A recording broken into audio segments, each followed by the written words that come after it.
বান্দা যখন আল্লাহকে পাওয়ার জন্য 1 হাত আগায়, আল্লাহ তার দিকে 10 হাত আগায় যান। বান্দা যখন আল্লাহকে পাওয়ার জন্য 1 কদম হাঁটে, আল্লাহ তার দিকে 10 কদম হাঁটে। আল্লাহ বাহানা খুঁজবেন বান্দাকে কেমনে জান্নাত দেওয়া যায়। আল্লাহ চান না আমার কোনো বান্দা জাহান্নামে যাক, কিন্তু বান্দা জাহান্নামে যাবে বান্দার দোষে। আল্লাহর তো দোষ এখানে দেওয়া যাবে না, বান্দা বান্দার দোষেই জাহান্নামে চলে যাবে। এই জন্য আমার বন্ধুগণ, আমলনামা তো নিয়ে যেতেই হবে। সে আমলনামাটা যেন বাম হাতের না হয়, ডান হাতের আমলনামা নিয়ে যেতে হবে। আমরা আল্লাহর লানত পেতে চাই না রহমত পেতে চাই? আল্লাহ কোরআনে কারীমের ভিতরে বিভিন্ন জায়গায় কিছু কিছু অপকর্মের কারণে লানতের কথা বলে দিয়েছেন। মোটামুটি আজকে সেই তালিকা থেকে 10টা তালিকা আমি আজকে উপস্থাপন করতে চাচ্ছি।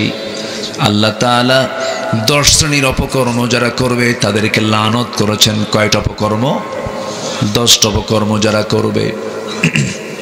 আল্লাহ রাব্বুল আলামিন বলেন, মা সালাকাকুম ফি সাকার ক্বালু লাম নাকু মিনাল মুসাল্লিন ওয়া লাম নাকু নুতঈমুল মিসকিন ওয়া কুন্না নাখুযু মা'আল খায়িদিন। জোরে বলুন আল্লাহু আকবার।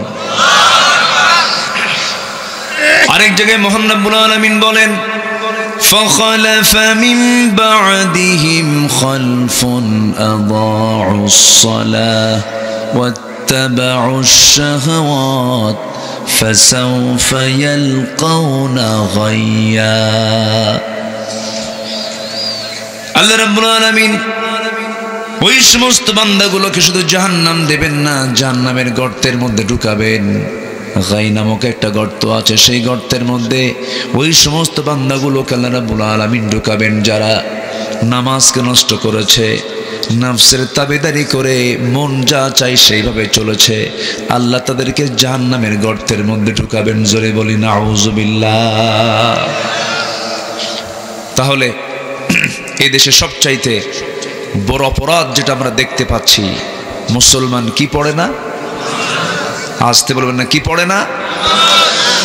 এই আল্লাহর কালামে আল্লাহ তাআলা তারই আদরের, তারই পছন্দের, তারই মোহাব্বতের বান্দার প্রতি কিছু রহমতের ঘোষণা করেছেন। রহমত প্রাপ্ত বান্দা কারা? আবার এই কিতাবের ভিতরেই আল্লাহ তাআলা কিছু বান্দাকে লানত করেছেন, অভিসম্পাত করেছেন।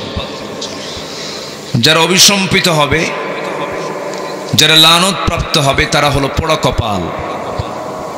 আর যারা রহমত প্রাপ্ত হবে তাদের তো কোনো কথাই না, তাদের ঠিকানা হয়ে যাবে জান্নাত।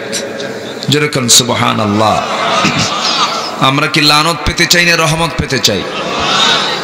ভালো করে বলেন, লানাত না রহমত? রহমত পেতে চাই। রহমত ছাড়া কি জান্নাত পাওয়া যাবে? আল্লাহর দয়া ছাড়া কি বান্দা কখনো হিসাব দিয়ে জান্নাত পাবে? পাবে না। জান্নাত পাওয়ার জন্য অবশ্যই রহমত দরকার। লাইয়ানজু আহাদুম মিনকুম। আমার নবীজি একদিন সাহাবে কেরামকে নিয়ে বললেন, সাহাবীরা, কোনো ব্যক্তি নাজাত পাবে না। রাসূলকে বলা হলো, ইয়া রাসূলুল্লাহ, আপনার কি অবস্থা হবে? আমিও নাজাত পাবো না। কিন্তু ইল্লা আইয়াতাগাম্মাদানি আল্লাহ, কিন্তু মহান রব্বুল আলামিন আমার উপরে রহমতের চাদর দিয়ে বিস্তৃত করে দিবেন, আমাকে মাফ করে দিবেন। চিন্তা করুন, আল্লাহ আমাকেও যদি ধরেন, আমিও পাকড়াও হয়ে গেলে আমি পার পাবো না। আর আমার দেশের কিছু মানুষের চিন্তা, কিসের নামাজ, কিসের রোজা, মুরিদ হয়েই গেছি আমি। আছে এরকম চেতনার লোক? আছে? আসতে বলবেন না, আছে না নাই? আচ্ছা ভাইরে, নিজের পা শক্ত করতে হবে। নিজের আমল মজবুত করতে হবে, নিজেকে নিজের পায়ে দাঁড়াতে হবে। লাহা মা কাসাবাত ওয়া লাকুম মা কাসাবতুম, সে যা অর্জন করেছে তার, তুমি যা অর্জন করেছো তোমার। কেউ কারো কোনো উপকারে আসবে না সেদিন। কার কথা? আসতে বলবেন না, কার কথা? আল্লাহর কথা। সম্মানিত ভাইয়েরা, তাই যদি হতো আমার নবীজির আপন চাচা আবু তালেব জান্নাতি না জাহান্নামী? সারা জীবন নবীজির বিরুদ্ধে ছিলেন না পক্ষে ছিলেন? পক্ষেই ছিলেন, কিন্তু কি ছিল না? আজ থেকে কি ছিল না? ঈমান ছিল না। ঈমান না থাকার কারণে আমার নবীর মতো মানুষ তাকে কিছুই করতে পারবেন না, কারণ ঈমান আছে যার, মূল্য আছে তার। ঈমান নাই যার, ন্যূনতম মূল্য নাই তার কার আদালতে। কিন্তু আমার দেশে বহু লোকের নামই আছে ঈমান আলী। কি নাম? গতকালকের মাহফিল কমিটির নাম ছিল একজনের ঈমান আলী। এই জন্য মনে হলো নাম হলো ঈমান আলী, নামাজ পড়ে না, নাম হলো রমজান আলী, রমজান মাসে দুপুর বেলা ভাত খায়। নাম হলো হিম্মত আলী, সাইকেলের চাকা বাস চলে শীত হয়ে পড়ে। নাম কি? হিম্মত আলী। নাম হলো আতর আলী, সুগন্ধ সুন্দর নাম আতর আলী, কিন্তু গোটা গায়ে গাজার গন্ধ। নাম হলো বাদশা মিয়া, ভিক্ষা করে। কি নাম রাখছে? বাদশা মিয়া। নাম হলো খোকা মিয়া, বয়স হলো 85 বছর। নাম দিয়ে তো জান্নাত পাওয়া যাবে না। জান্নাত পেতে হলে তার আমল লাগবে, তার ঈমানটা লাগবে। এই জন্য আমার বন্ধুগণ, এই দুনিয়া ছেড়ে যাবার আগেই আমার দুটো জিনিস ঠিক রাখতে হবে, ঈমান আর আমল। ঈমান আর আমল লাগবে। সম্মানিত ভাইয়েরা, আল্লাহ আমাকে বেশি ভালোবাসেন না আমি আল্লাহকে বেশি ভালোবাসি? একটু ভালো করে বলেন। আমি আল্লাহকে বেশি ভালোবাসি না আল্লাহ আমাকে বেশি ভালোবাসে? চিন্তা করুন। আল্লাহ আমাকে দারুণ ভালোবাসেন। এত ভালোবাসেন, এত বদমাইশি করি, বান্দা কত দুষ্টামি করে, বান্দা কুফরি করে, বান্দা শিরকের কাজ করে, কত পাপাচারে লিপ্ত বান্দা। এরপরে আল্লাহ বলে উদউনি আস্তাজিব লাকুম। আল্লাহু আকবার। তুই আমারে ডাক, আমি তোর ডাকে সাড়া দেব। বান্দা যখন আল্লাহকে পাওয়ার জন্য 1 হাত আগায়, আল্লাহ তার দিকে 10 হাত আগায় যান।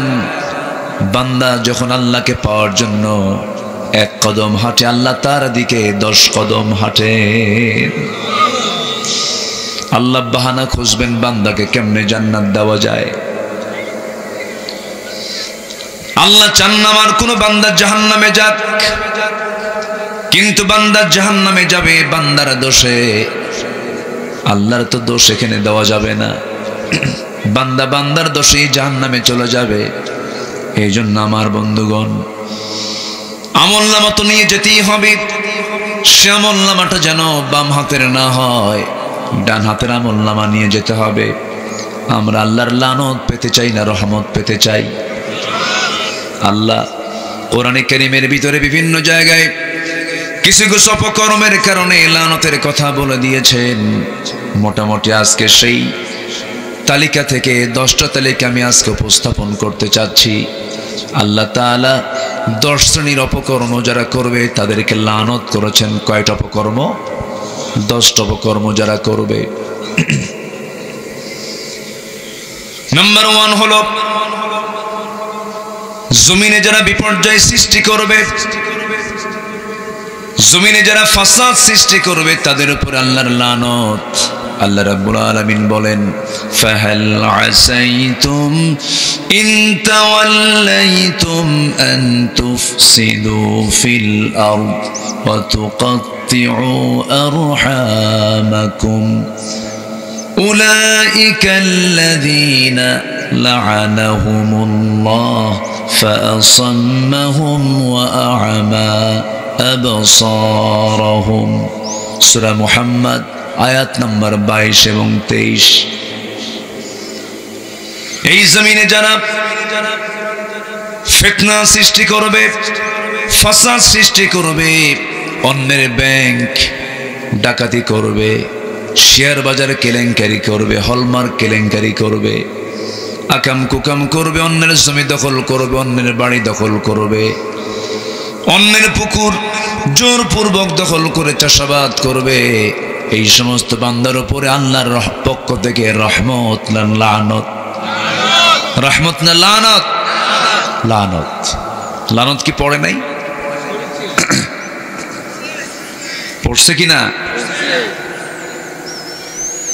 16 বছর চিন্তা করা যায় কি করে নাই তারা? আমাদেরকে মঞ্চ থেকে নেমে দিয়েছে, মাহফিলে আমাকে লক্ষ্য করে গুলি পর্যন্ত করা হয়েছে।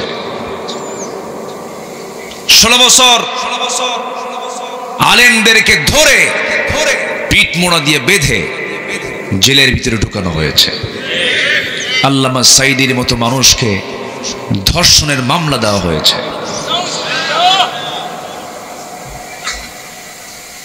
আল্লামা আজিজুল হক রাহিমাহুল্লাহ 98-99 কথা, জেলখানায় ঢুকে তাকে উজুর পানি পর্যন্ত দেওয়া হয়নি।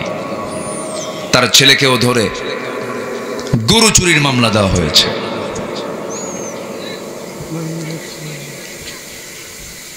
সম্মানিত বন্ধুগণ, এই 16 বছর জেলখানায় বেশি ছিল সাধারণ মানুষ না আলেম ওলামা? আমরা কি দেশ চালাইছি কখনো? দোষ কি ছিল আমাদের বলেন? একটি মহলকে সন্তুষ্ট করার জন্য তারা এগুলো করেছে, কিন্তু লাভ হয়নি। আলেমদের রক্ত বড় বিষাক্ত। 2 বছর আগে আমি আব্দুল্লাহ আলামিন সহ 116 জন আলেমের তালিকা করেছিল বিচারপতি শামসুদ্দিন মানিক। নাম শুনছেন তো? কালা মানিক বলার দরকার নেই, কালো তো আল্লাহই বানায় দেয়।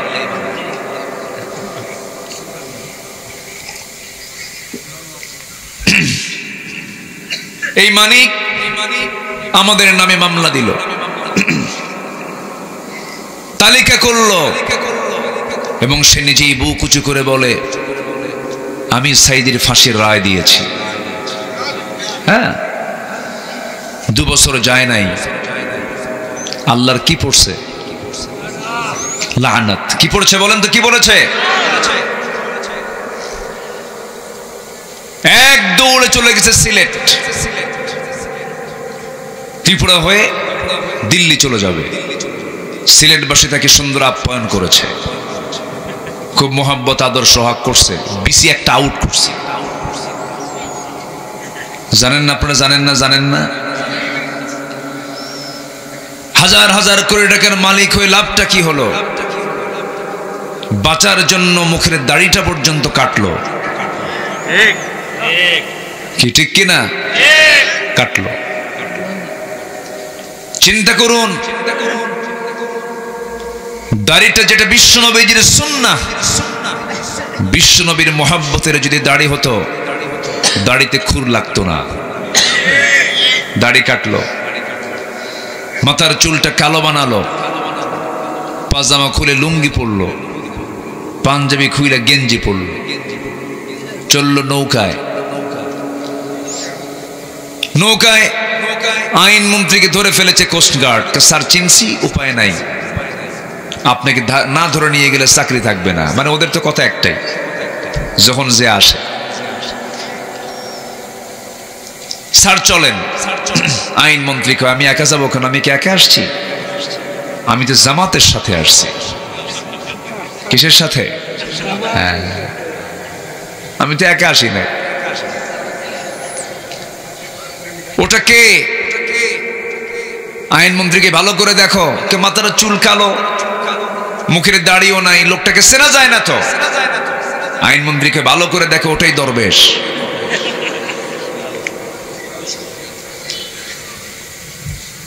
সম্মানিত ভাইয়েরা, সম্পত্তির পাহাড় গড়ে লাভ কি?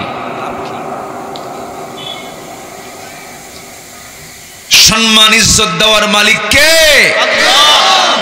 আবার লাঞ্ছিত করার মালিকও কে? ওয়া তুইজ্জু মান তাশাউ ওয়া তুযিল্লু মান তাশা। আল্লাহ যাকে চান সম্মান দেন, যাকে চান বেইজ্জত করেন। একদম উলঙ্গ করে ফেলেন আল্লাহ তাআলা। আল্লাহ কি পারেন না? সব পারেন তিনি। অতএব জমিনে যারা এই বিপর্যয় সৃষ্টি করেছে তাদের অবস্থা এমনই হয়েছে। ফেরাউনকে খতম করে দিয়েছেন তিনি কে? কে? আল্লাহ।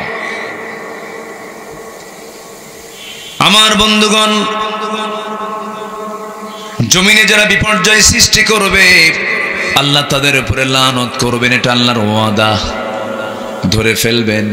ফেরাউনকে ধরেছেন। 1600 বছর ফেরাউন ক্ষমতায় ছিল, বেঁচে ছিল পৃথিবীতে 1600 বছর। বিগত সরকার ছিল 16 বছর। সংখ্যার যে এত মিল হলো কেমনে বুঝলাম না। কে ঠিক কিনা? কিছু মিল আছে তো।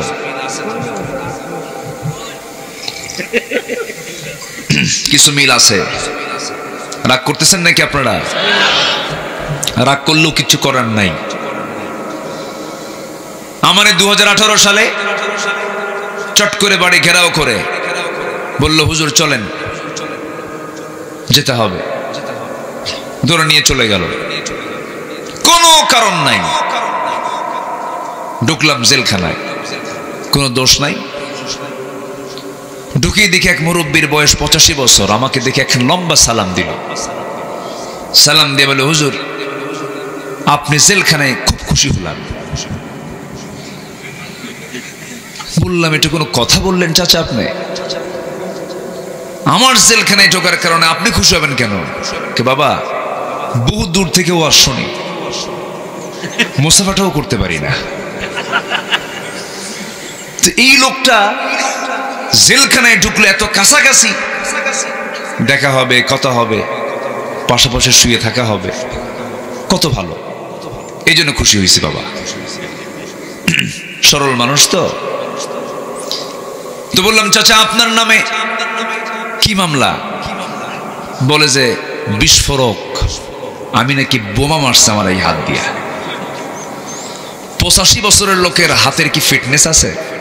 হাত ঠিক থাকে না, কাঁপে। তো বোমা কি কাঁপা হাত দিয়ে মারা যায়? চিন্তা করুন। 30 লক্ষ মামলা আর 90 লক্ষ মানুষের উপরে জুলুম করেছে একটা নির্দিষ্ট শুধু একটা দলের উপরে। আরো তো দল আছে। এগুলো নিশ্চিত জুলুম। আয়না ঘর আমি নিজের চোখে দেখেছি। দুজন ব্যক্তির সঙ্গে সাক্ষাৎকার নিয়েছি, একজন ব্যারিস্টার আর একজন ব্রিগেডিয়ার জেনারেল। দুজনই বললেন, আল্লাহর কসম 8টা বছর আমরা এই আয়না ঘরে ছিলাম, আল্লাহর দেওয়া নিয়ামত সূর্যের চেহারা আমরা দেখতে পাই নাই। কেন? ক্ষমতাকে পাকাপোক্ত করার জন্য, কুক্ষিগত করার জন্য এমন আচরণ কেন? এই আচরণ কি ইমানদারের না ফেরাউনদের? কাদের কাদের কাদের? ফেরাউন।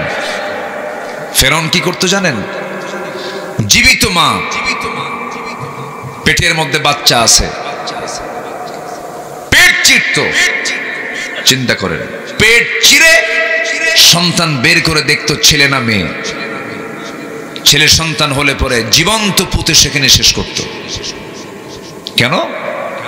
ক্ষমতা পাকাপোক্ত করার জন্য। যারা এই জমিনে নিজের চেয়ার নিজের ক্ষমতাকে পাকাপোক্ত করার জন্য হত্যা রাজনীতি করছেন, তারা সবগুলো ফেরাউনদের প্রেতাত্মা। ফেরাউনকে ধরেছেন আল্লাহ কয়দিন? আস্তে কয়, আস্তে কয়। 5 আগস্টের সকালবেলাও জানা যায়নি যে তার হাতে সময় থাকবে মাত্র 45 মিনিট। এই দেশবাসীকে আল্লাহ তাআলা বুঝাইয়া দিয়েছেন, সতর্ক হও, সীমা লঙ্ঘন করো না, আমার ধরা সবচেয়ে বড় ধরা। আল্লাহু আকবার বলেন। আল্লাহ আছেন না নাই? কে কোন দল করেন, কেউ আমার শত্রু না। একটু বিবেকের কাছে প্রশ্ন করে বলছি, এই দুনিয়াতে আমরা কার গোলামি করার জন্য আসছি? কার গোলামি করার জন্য আসছি? আল্লাহর গোলামি করার জন্য আসছে। এই কথাটা না ভুললেই আমরা ভালো থাকব। আর যদি আমরা অন্ধ আনুগত্য করি কারো, তাহলে আমরা শেষ হয়ে যাব। আমার নবীজির আগমন যে সময় হয়েছিল, গোটা পৃথিবীর সবচাইতে অসভ্য, বর্বর, নিম্নমানের মানুষ ছিল সে আরবের লোকেরা। এত জঘন্য ছিল যে একটা ভাঙ্গা পাতিলকে কেন্দ্র করে, মাটির পাতিল, যুদ্ধ লেগে রাখতো তারা যুগের পরে যুগ।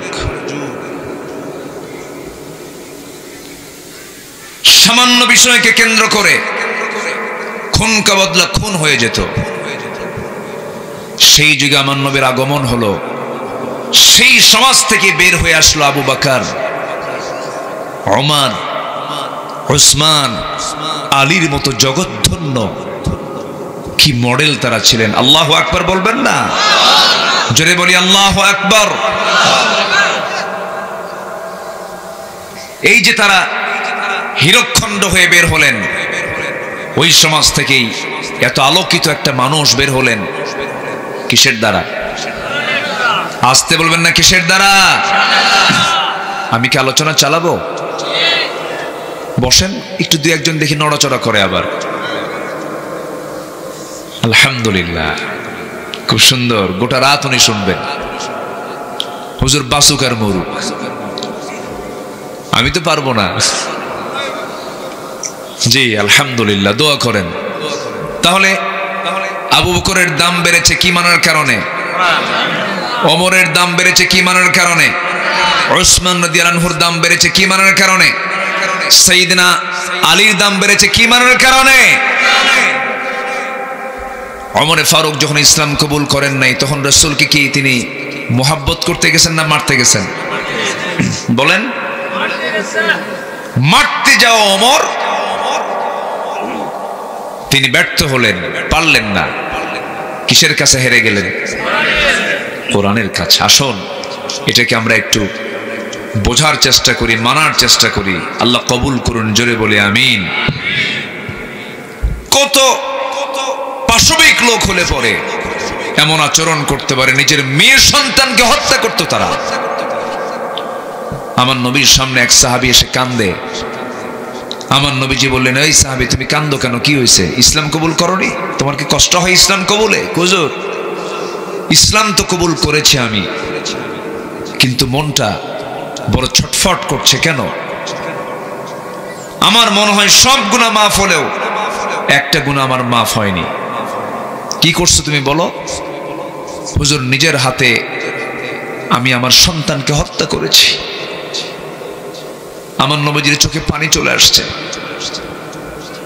নবীজি কেঁদেই বললেন, সাহাবী ঘটনা কি বলো তো? আমার নবীজি তাকে সামনে বসায় দিলেন। বসায় দিয়ে পুরনো ঘটনা তার কাছ থেকে লম্বা করে শুনতে লাগলেন। ওই সাহাবীর চেহারা খুব সুন্দর ছিল। চোখের পানি ফেলতে ফেলতে নবীর সামনে বর্ণনা করলেন, হুজুর, সন্তানটা যখন আমার স্ত্রীর গর্ভে চলে এলো, 6 মাস হলে পরে আমার স্ত্রী বলল, আমি চললাম বাপের বাড়ি। আমি আলটিমেটাম দিয়ে দিলাম, শোনো, সন্তান যদি ছেলে হয় নিয়ে আসবে, মেয়ে হলে পরে আমাকে না বলেই জীবন্ত পুঁতে হত্যা করবে। আমার মায়ের আলোচনা শুনছেন কিনা জানি না, আসছে মায়েরা আসছে। আমার মা বোন, আজকের যুগে যেমন নারীকে পণ্য সামগ্রী বানায় ফেলেছে, গোটা দুনিয়াতে মেয়েদের কোনো মূল্য নাই। মেয়েরা একটা ভোগ্য সামগ্রী হয়ে গেছে। মেয়েদেরকে উলঙ্গ করে ঘর থেকে বের করে দেওয়াটাকে স্বাধীনতা মনে করছে, কিন্তু মেয়েরা সম্মান পাবে কাপড় চোপড় খুললে না দেহটা ঢাকলে? ঢাকলে তাদের দামটা বাড়বে। সেই যুগে মেয়েদেরকে এরকম ভোগ্য সামগ্রী মনে করা হতো। মেয়েদের বাবা এটাকে বিপদ মনে করে মেয়েটাকে হত্যা করে ফেলতো। ওই সাহাবী বলছেন, ইয়া রাসূলুল্লাহ, আমার বউটাকে বলে দিলাম, বউ আমার চলে গেল বাপের বাড়ি। মেয়ে সন্তান আমাকে বলল সন্তানটা মৃত হয়েছে। আমার বউ মেয়েটাকে মারতে পারে নাই। 6 বছর চলে গেল। হঠাৎ করে আমার সামনে একদিন একটা ছোট্ট বাচ্চা সামনে দাঁড়ালো। ভালো করে লক্ষ্য করে, আপাদ মস্তক দেখে লক্ষ্য করে দেখে, আমার মতো নখ, আমার মতো হাত, আমার মতো পা, আমার মতো কপাল, আমার মতো চেহারা, আমার মতো হাসি খুশি। সন্দেহ হলো। সন্তানটাকে চট করে ধরলাম। সন্তানটাকে ধরে নিয়ে সোজা বইয়ের সামনে এসে দাঁড় করিয়ে বললাম, সত্যি করে বল, এই মেয়েটা কার মেয়ে? এবার বউ বলছে, স্বামী, আমার সন্তানের তথ্য আমি কতক্ষণ গোপন করব? এই সন্তানটা আমাদের ওরস থেকে এসেছিল 6 বছর আগে। আমি খেপে গেলাম, রেগে গেলাম, কিচ্ছু প্রকাশ করলাম না। অভিনয় শুরু করে দিয়া শিরকিয়াতের কারণে বউটাকে বললাম, মেয়েটাকে সুন্দর করে সাজগুজ করে দাও। অভিনয় করে সন্তানটাকে কোলের মধ্যে নিলাম, আদর করলাম, চুমু দিলাম, স্নেহ দিলাম। মেয়েটা আমার এত খুশি, আমার মাথার চুলগুলো কত সুন্দর করে গুছে গুছে দিল, আমার কাপড় চোপড়গুলো কত সুন্দর পরিষ্কার করে দিল। এরপরে আমি তাকে নিয়ে রওনা দিলাম নানির বাড়ির কথা বলে। সামনে জঙ্গল পেলাম, জঙ্গলের মধ্যে ঢুকে গেলাম। মেয়েটার মুখ ছোট হলো। মেয়ে বলছে, বাবা এই দিকে যাও কেন? কিচ্ছু বললাম না। জঙ্গল পার হয়ে গেলাম, গর্ত খনন শুরু করলাম কোদাল দিয়া। মেয়েটা বলে, বাবা এই দুপুরবেলা এত কষ্ট কেন করছো? শরীর থেকে তো ঘাম ঝরছে, তুমি কি নানির বাড়ি যাবা না? কিচ্ছু বললাম না। গর্ত খনন করতেছি, আমার দাড়ির মধ্যে মাটি এসে লেগে যায়। আমার মেয়েটা তার নখ দিয়া খিলাল করে করে আমার দাড়ির সেই মাটিগুলো সরায়া সরায়া দেয়। হুজুর, আমি ঘর্মাক্ত হয়ে যাচ্ছি, ঘেমে যাচ্ছি বারবার। মেয়েটা গামছা দিয়ে আমার গায়ের ঘাম, সেই ঘামগুলো মুছে মুছে দিচ্ছে, আমাকে আদর করে চুমো চুমো দিয়া বলে, বাবা গর্ত খনন কেন করো? তুমি কি নানি বাড়ি যাবা না? আমি কিচ্ছু বললাম না। গর্ত খনন যখন শেষ হয়ে গেল, অভিনয় করে বললাম, মা দেখো তো গর্ত খনন কেমন হয়েছে।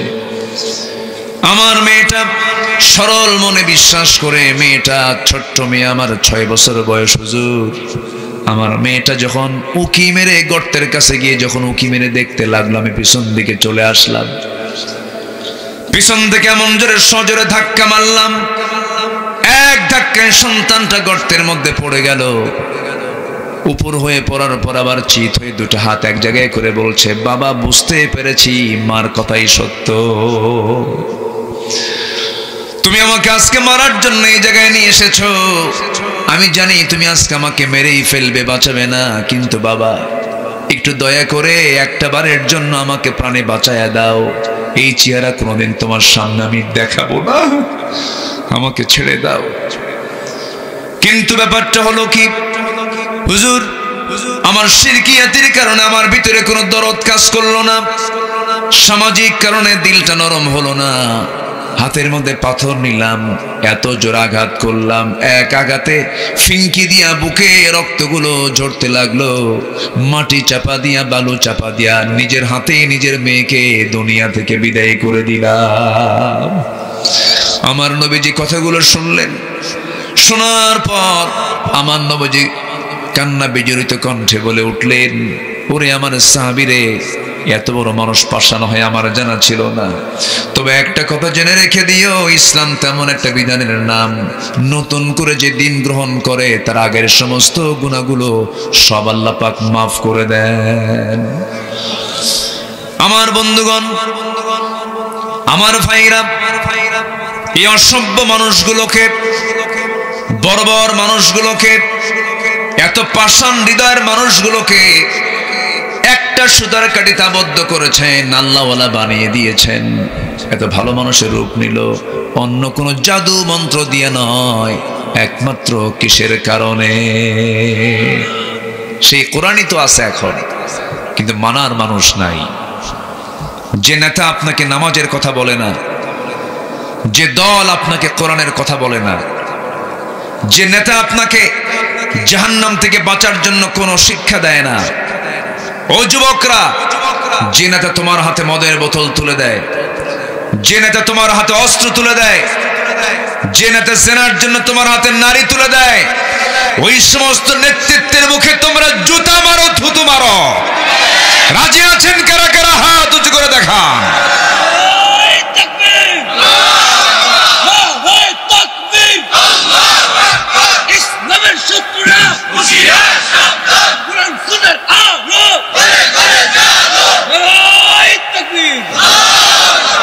আল্লাহ কবুল করুন, জোরে বলে আমিন।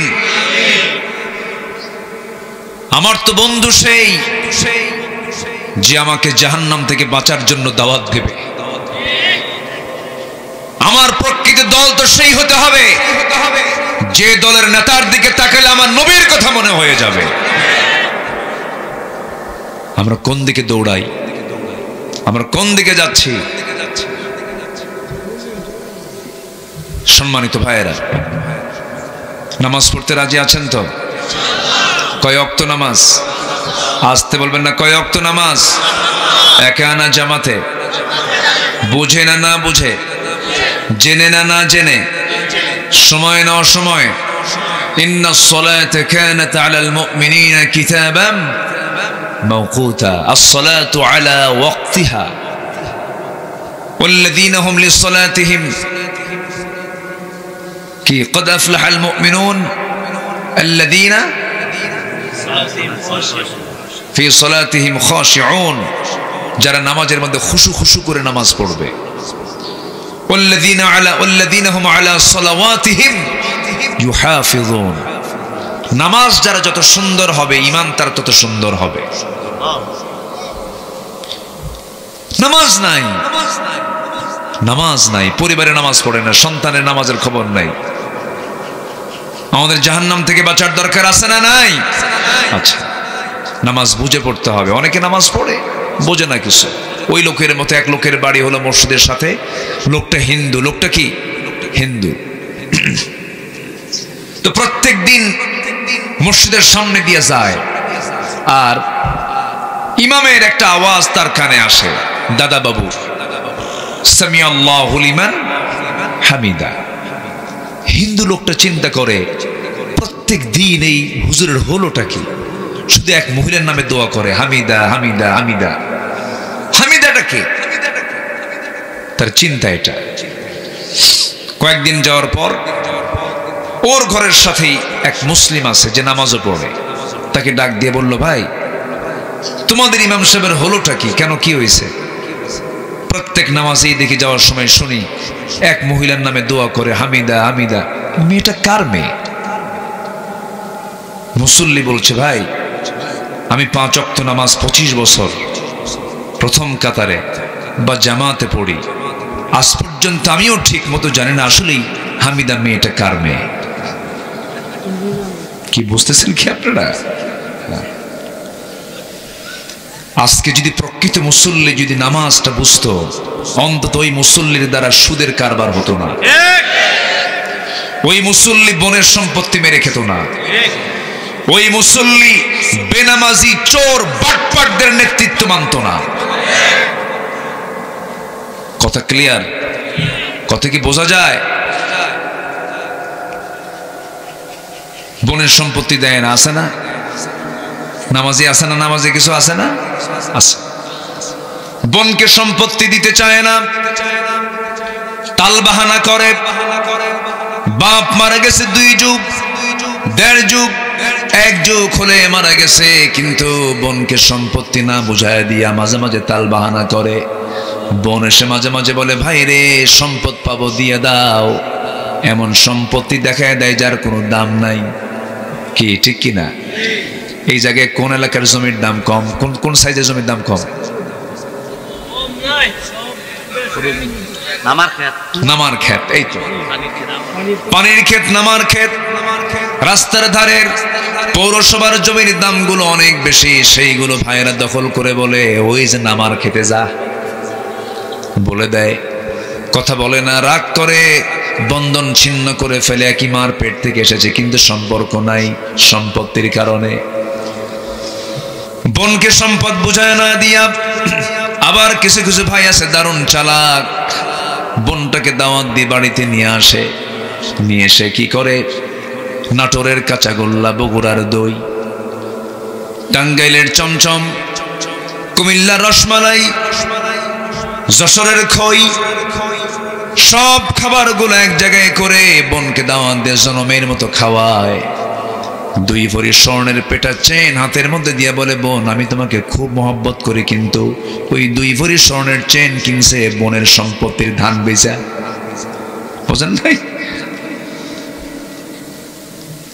খাওয়া খুয়া পাম্পট্টি দিয়া বোনকে বাম পাশে বসা দিয়া এবার বোনকে বলছে, বোন একটা কথা বলি, অংশ নিলে কিন্তু ধ্বংস হয়।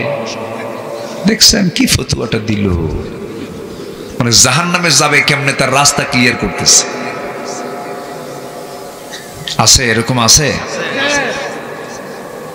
রাগ করতেছেন না তো? হুজুর ওয়াজ শুনতে এসে তো সম্পত্তি আমার বের হয়ে যাচ্ছে, এরকম ভাবতেছেন না তো? আবার কেউ সম্পত্তি বের হচ্ছে না, আপনার ভিতরে থাকা অন্যের হক বের হয়ে যাচ্ছে, কি ঠিক কিনা? আলোচনাটা সন্ধ্যায় হলে ভালো হতো, আসলে এত গভীর রাতের আলোচনা তো একটু কষ্ট পাচ্ছেন মনে হয় আপনারা, কষ্ট পাচ্ছেন না তো? মুআমালাত, মানুষের সবচেয়ে বড় দৌলত হচ্ছে মানুষের সুসম্পর্ক, সুন্দর কথা, সুন্দর মুআমালাত। বলি আলহামদুলিল্লাহ। একটা কথা বলে না, ব্যবহার কিসের পরিচয়? বংশের পরিচয়। আল্লাহ আমাদের ব্যবহারকে সুন্দর করার তৌফিক দান করুন, জোরে বলি আমিন। অত্যন্ত বিনয়ী মানুষ, আল্লাহ তুমি তাকে কবুল করে নাও, জোরে বলি আমিন। সম্মানিত ভাইয়েরা, বোনের সম্পত্তি যদি না বুঝায় দেয়, সম্পর্ক যদি না রাখে, আল্লাহর রহমত না লানত? লানত। আল্লাহ লানত করেন কয় শ্রেণীর উপরে? 10 শ্রেণী। চলে গেল 2টা, কটে গেল? লাইন মনে আছে তো সবার?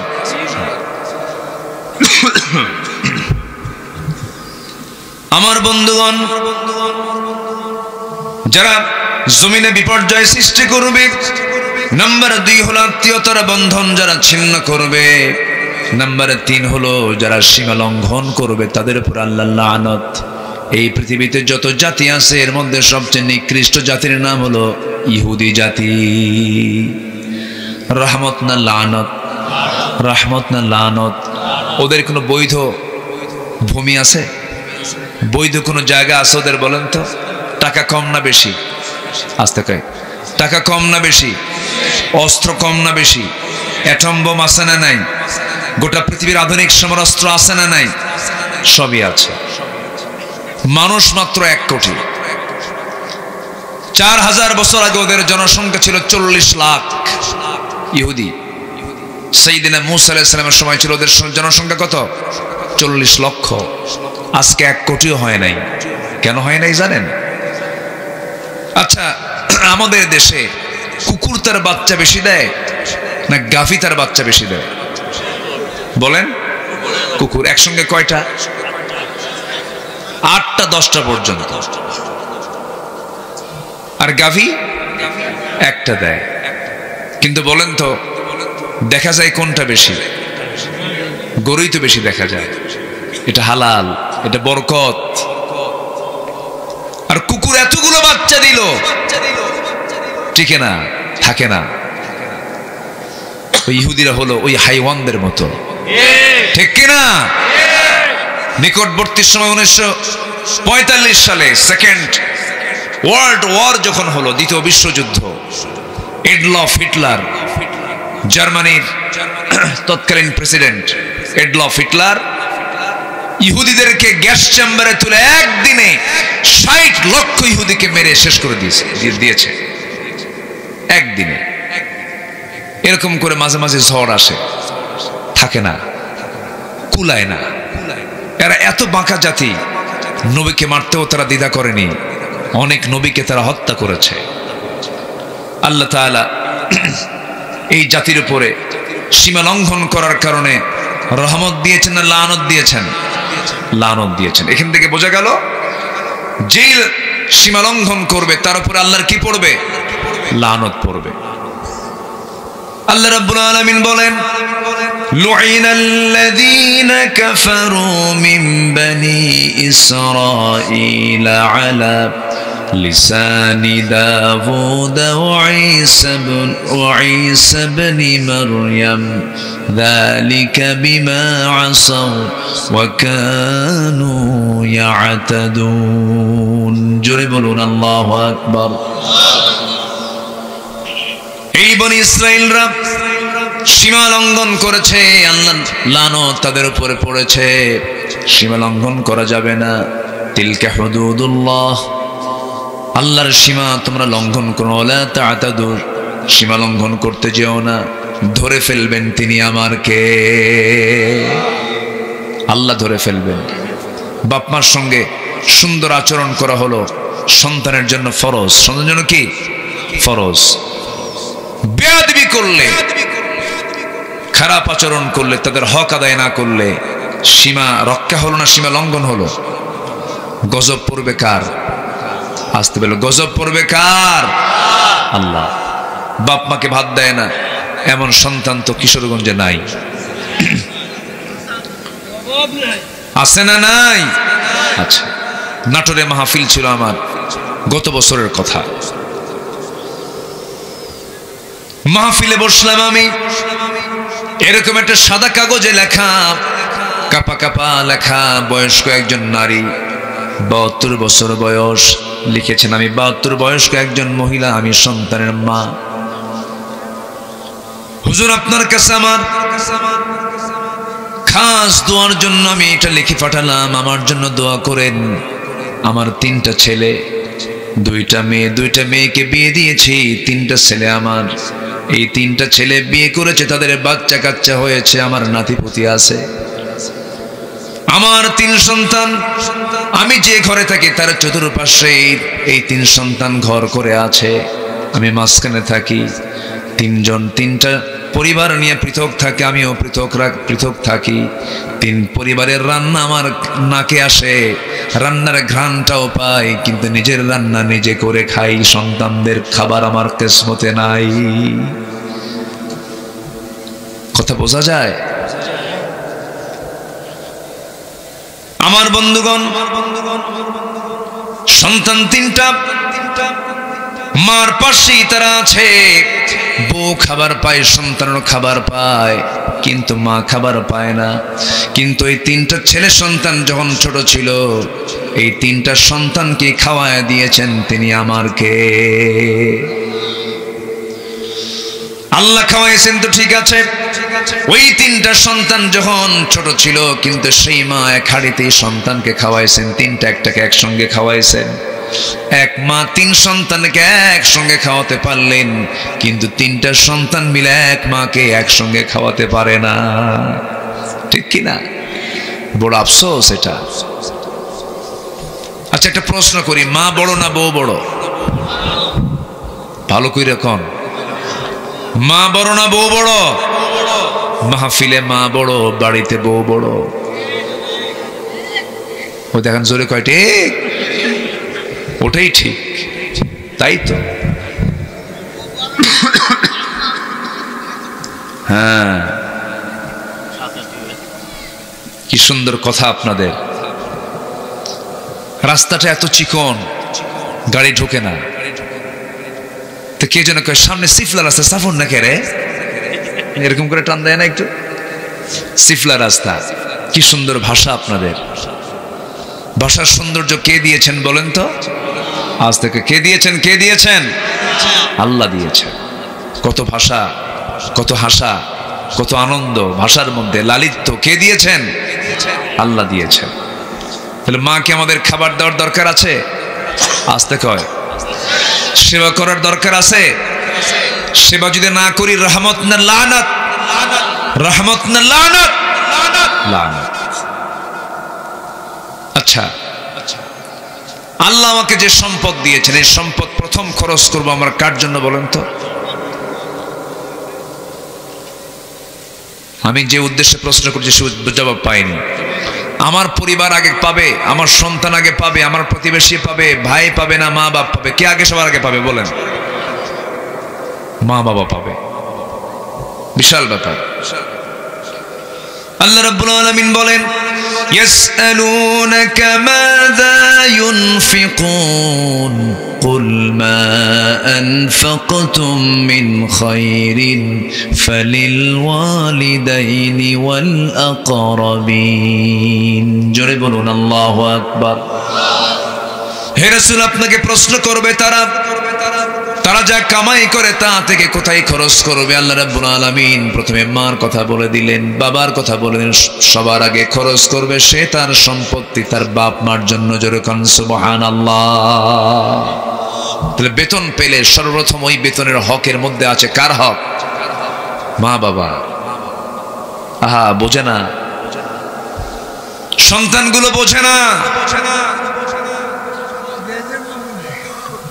হ্যাঁ হ্যাঁ, বোঝে না।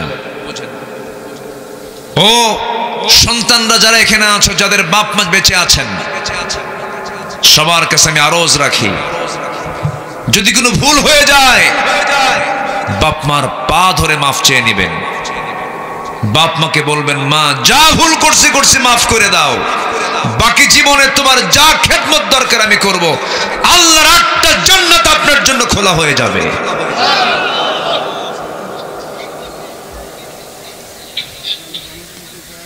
জান্নাত খোলা হয়ে যাবে। আবার কিছু বাপ মাও আছে, দুষ্ট আছে, আছে না নাই? এক ছেলেকে 10 বিঘে লিখে দেয়, আরেক ছেলেকে ফাঁকি দেয়। আছে কিনা? এরকম আছে কিনা বলেন? আছে কিনা? আছে কিনা?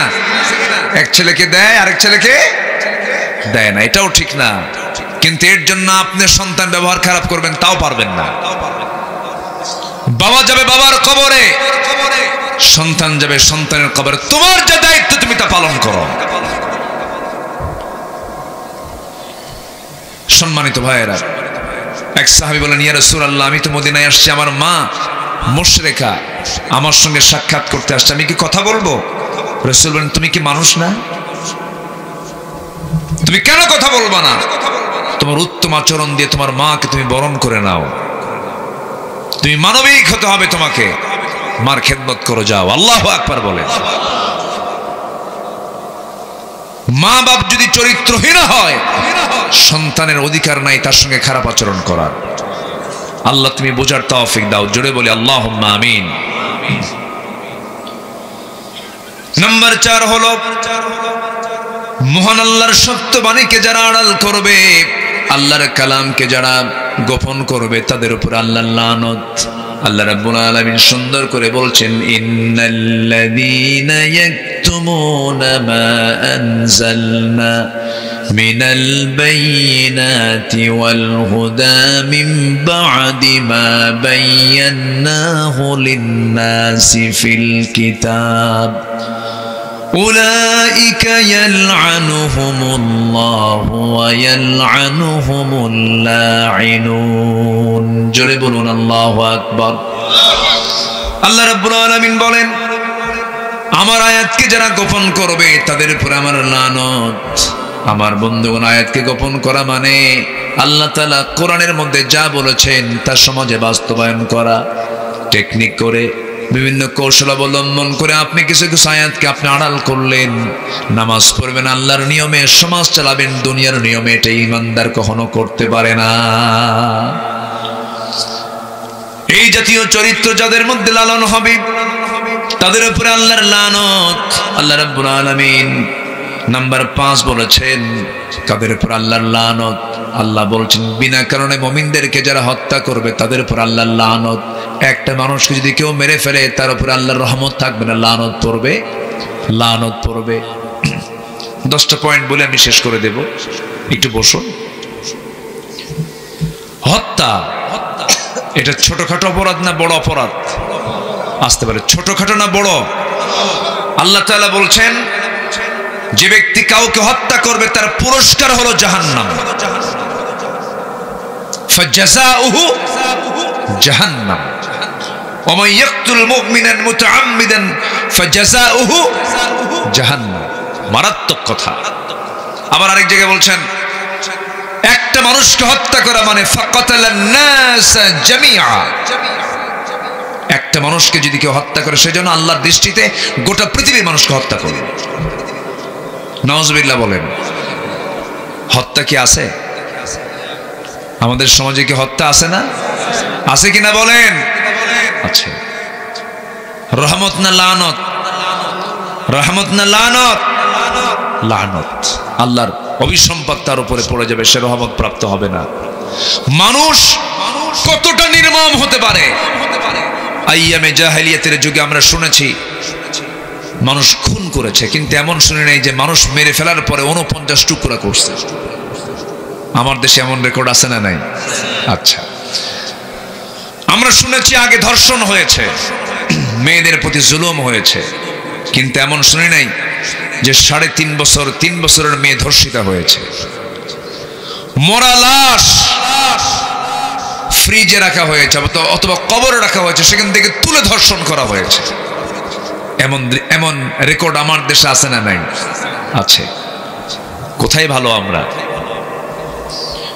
সম্মানিত ভাইয়েরা, সম্প্রতি কয়েক মাস আগে, গত এপ্রিল কি মে মাসের দিকে, একজন এমপি, ঝিনাইদহের একজন এমপি, কালীগঞ্জে স্থানীয় একজন এমপি ছিলেন, সে এমপি গেছে ইন্ডিয়াতে। সেই লোকটাকে মারলো কেমনে জানেন না আপনারা?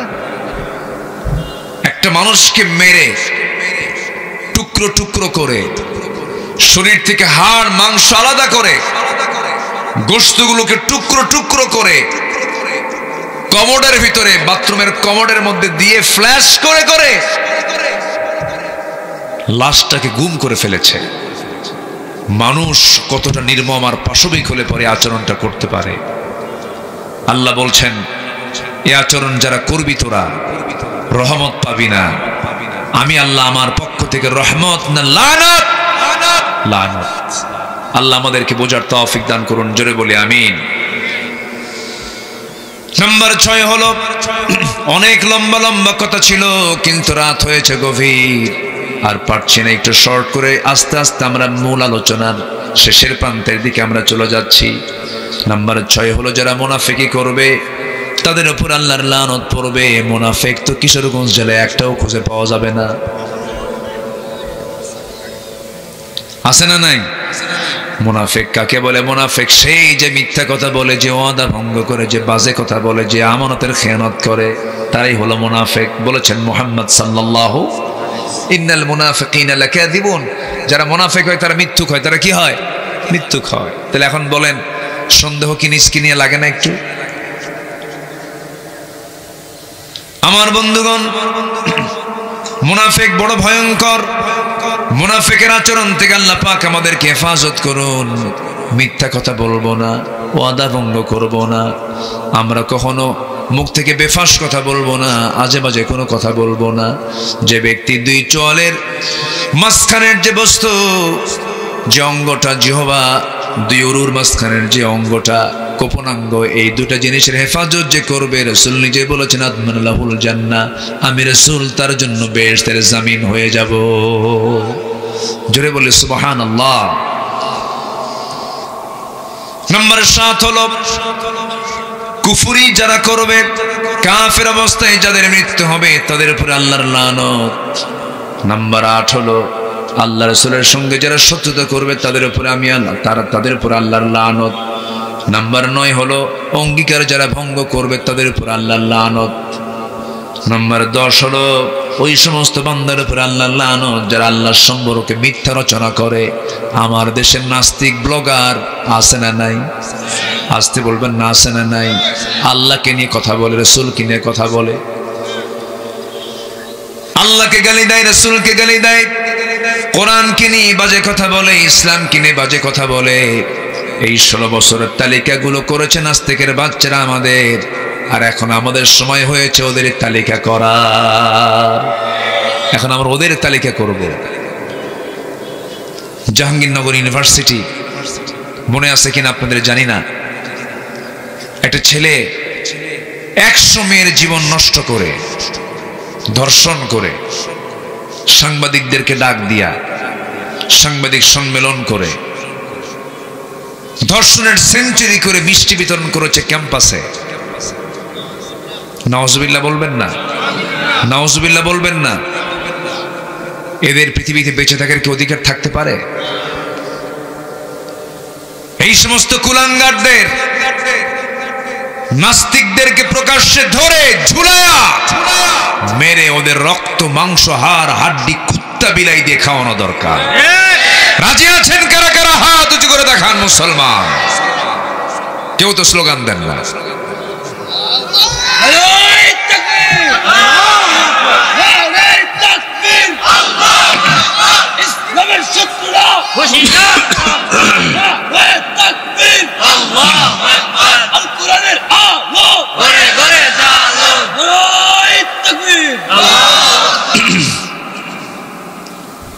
আমার দেশে আল্লাহকে মানে না, রাসূলকে মানে না, এমন কিছু কুলাঙ্গার আছে না নাই? সময় হয়েছে আমাদের তাদের ব্যাপারে সোচ্চার হওয়ার। সুযোগ তো বারবার আসে না। আল্লাহ সুযোগ কি বারবার দেন? সুযোগ বারবার দেন না। সুযোগ এসেছে, সময়কে আমরা কাজে লাগাবো। জোরে বলি ইনশাআল্লাহ, আরো জোরে বলি ইনশাআল্লাহ। আবু সাঈদের জীবন দেওয়া দেখেন নাই? আবু সাঈদ কেমন করে জীবন দিল? হাত দুইটা দুই দিকে দিয়া বুকটা উঁচু করে বলল, বন্দুকের গুলি চালা, আমি 18 কোটি মানুষকে জুলুম থেকে বাঁচাতে চাই। আল্লাহু আকবার বলেন। আর আমার দেশের কিছু মুফতি বলে ফেললো, আবু সাঈদ তো শহীদ হয় নাই। দেখছেন, এই ফতোয়া একখান মেরে দিল। তুমি কোন কসু? তুমি কোন কসু হইছ? এগুলো হচ্ছে মুনাফিকি কথা। সমাজের বহু লোক আছে বুক উঁচু করে বলে, যত রক্ত লাগে দেব, প্রয়োজনে লোক পাঠাবো, আমি যাব না। আছে না নাই? কিন্তু আবু সাঈদ কি তা করেছে? জীবন দেওয়া এত সস্তা না। জীবন দিতে গেলে স্পিরিট, ভিতরে একটা চেতনা থাকতে হয়, দরদ থাকতে হয়। আমার জীবনের বিনিময়ে যদি দেশ জুলুম থেকে বাঁচে, আমি ধন্য। এই বলেই তো জীবনটা দিয়ে দিয়েছে। মুগ্ধ বলছে, পানি লাগবে ভাই, পানি লাগবে। পানির জন্য সে ছটফট করছে।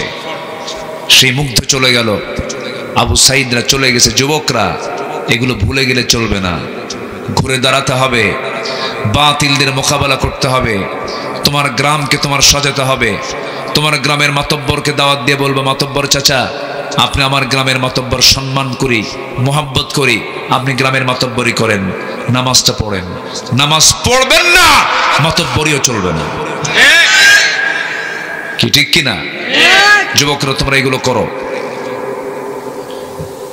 গ্রামের যে ঘর থেকে যে মেয়েটা বোরকা ছাড়া বের হয়, কপালে টিপ লাগায়া, গালে আটা ময়দা লাগায়া, কাপড় চোপড় না পরে অর্ধলগ্ন হয়ে যে সমস্ত মেয়েগুলো যে ঘর থেকে বের হয়, সে ঘরের মালিক ওই সন্তানদের বাপ মাকে ডাক দিয়ে যুবকরা বলবা, আপনার মেয়ে আমাদের চোখ নষ্ট করে, আপনার মেয়ে আমাদের যৌবনকে ধ্বংস করার জন্য চেষ্টা চালাচ্ছে। আমাদের অসুবিধা, আমাদের ইমানের সমস্যা। আপনার মেয়েটাকে বোরকা পড়ান, নচেত আমরা এগুলো মানব না। আসতে কোন কেন? এই যুবকরা, আসতে বলো কেন? তোমার গ্রাম তুমি সাজাও, তুমি তোমার গ্রাম সাজাও। 64,000 গ্রাম যদি বেনামাজি মুক্ত হয়, পর্দার ভিতরে যদি চলে আসে, আগামীর দিন হবে আমার দেশের ইসলামের দিন। আল্লাহ কবুল করুন, আল্লাহ কবুল করুন। এই আশাবাদ কামনা করছি। ফজর পড়বেন কারা কারা? একটা হাত তুলে দেখেন তো দেখি। জোরে বলি, ইয়া আল্লাহ। আমাদেরকে ফজর, জোহর, আসর, মাগরিব, এশা 5 ওয়াক্ত সালাত আদায় করার তৌফিক তুমি আল্লাহ দিয়া দাও। জোরে বলে আমিন, আরো জোরে আমিন, আরো জোরে আমিন, আরো জোরে আমিন।